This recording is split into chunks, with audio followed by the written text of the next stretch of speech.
Then the next heading is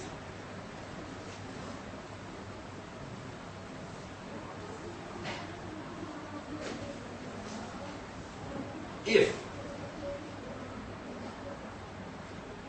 things exist through intrinsic nature and an essence of themselves, then there are a lot of contradictions. So for that we have one paragraph. Because intrinsic nature cannot be negated. If phenomena possesses some intrinsic nature, now you see, normally in our common life we feel things must exist from their essence. They must have some essence. If there is no essence, how could it be possible that a seed produces a seedling produces a tree, and tree produces a flower, and flower produces a kind of fruit? How could it be possible? So there must be some kind of essence functioning there, deeply inside those substances, deeply inside these stuff. So normally we feel like that. Normally we think in that way.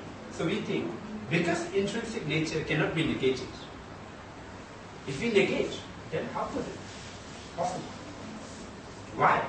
Why doesn't this Vajra why doesn't from this Vajra comes out a kind of seedling? Why doesn't from this Vajra comes out a flower? So we feel in our normal lifetime, flower, the seed has some kind of essence so that it produces the seedling. And seedling has this some kind of essence in intrinsic nature so that it produces the tree. If phenomena possesses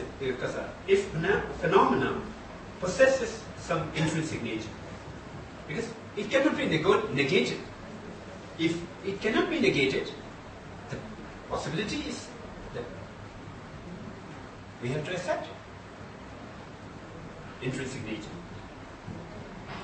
Nirvana would become impossible, and elaborations could not be seized, you taught. Now if we accept in that way, then there is no possibility for the Nirvana. If things exist from intrinsic nature, there is no possibility for a Nirvana. Now here it may be possible. It may be possible that someone may feel, if things exist through intrinsic nature, why shouldn't Nirvana be possible? What is the connection between that? Of course, if things exist through their own intrinsic nature, their own essence, then of course everything has to exist like that. You know, it is not just one thing and two things. If the seed exists through its intrinsic nature and intrinsic strength and intrinsic essence, then Vajra has to have its own intrinsic essence. So everything has to have it. There is no way that we can negate. Vajra don't have any intrinsic nature, and then only seed have intrinsic nature. We can't say that. We will never stand that kind of differentiation or a kind of how to say, discrimination. Then how it happens? Then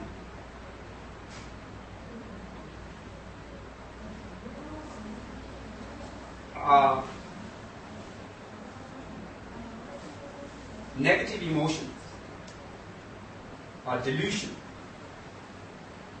also exist through intrinsic nature. There is no way that there is no reason why they don't exist through their own essence. They also exist equally through their own essence. If they exist through their own essence, of course, then we have to accept our bad karmas. Then our own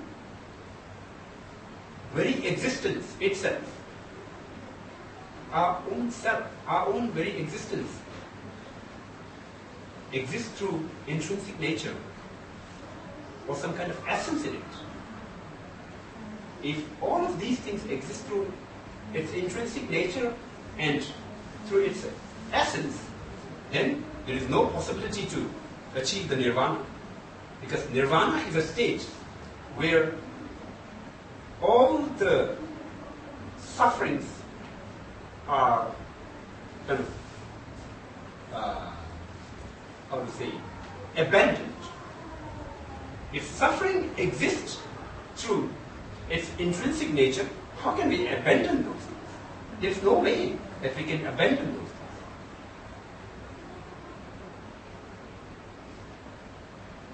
Suffering is existing through its essence. So there is no way that we can abandon it. If there is no way that we can abandon it, there is no possibility that we can get rid of the suffering. So, acceptance of things, existence from intrinsic nature completely negates the possibility to achieve the Nirvana or the possibility of the Nirvana.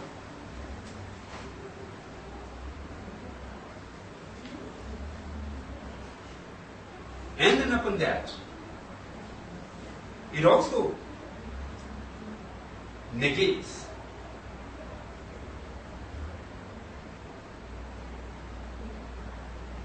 the possibility of cease all the elaborations. Elaborations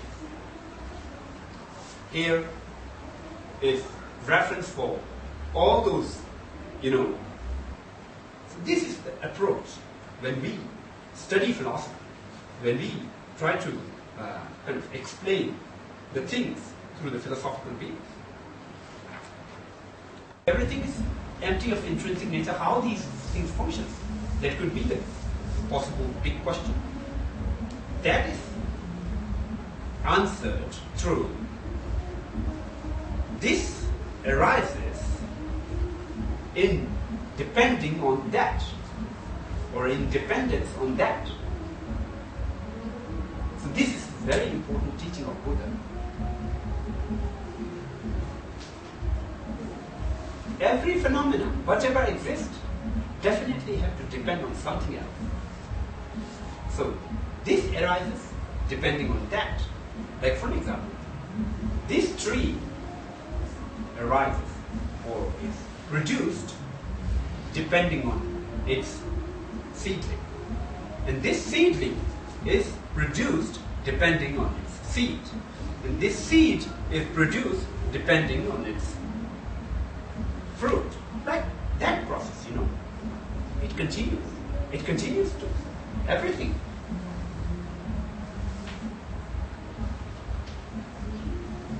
What need is there to say that these two converge without any conflict? Of course. As long as this thing is existing through depending on that, of course it's very sure that this thing is not existing through its intrinsic nature. It is empty of intrinsic nature, it's empty of essence. If it retains its essence, then why should it depend on other things for its production, for its existence?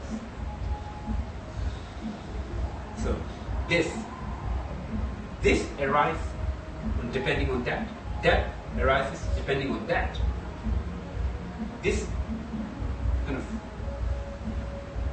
wonderful teaching on the dependent origination is completely converged with the teaching of emptiness. It won't contradict at all.